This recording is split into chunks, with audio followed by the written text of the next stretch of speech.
চলুন একটি হাদিস পড়ি, মন ভালো হয়ে যাবে, চোখে পানি চলে আসবে। সহিহ বুখারী ৭৫০৭ নম্বর হাদিস।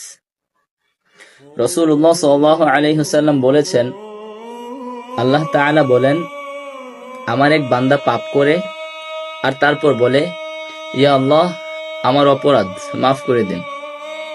তারপর আল্লাহ বলেন, আমার বান্দা গুনাহ করেছে আর এরপর বুঝতে পেরেছে তার এক রব রয়েছেন যিনি গুনাহের জন্য ক্ষমা করতে পারেন, আবার শাস্তিও দিতে পারেন।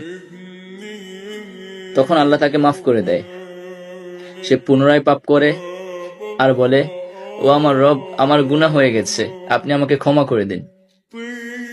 এরপর আল্লাহ তাআলা বলেন, আমার বান্দা অপরাধ করেছে আর তারপর বুঝতে পেরেছে তার এক রব রয়েছেন যিনি গুনাহের জন্য ক্ষমা করতে পারেন, আবার শাস্তিও দিতে পারেন। তারপর আল্লাহ তাকে আবার ক্ষমা করে দেয়।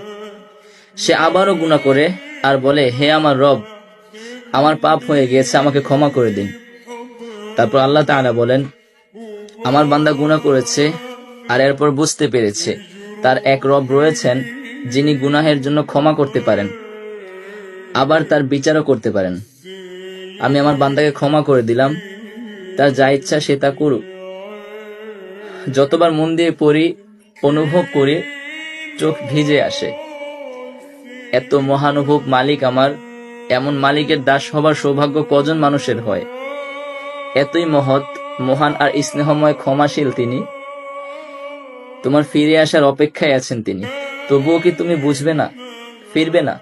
নিজের গুনাহকে নিজের এত বড় ভাবছো এখনো? তার অপার রহমত আর ক্ষমার চাইতেও নিজের অপরাধকে, গুনাহকে বিশাল মনে করার দুঃসাহস কিভাবে করছো? এত অহংকার কেন তোমার?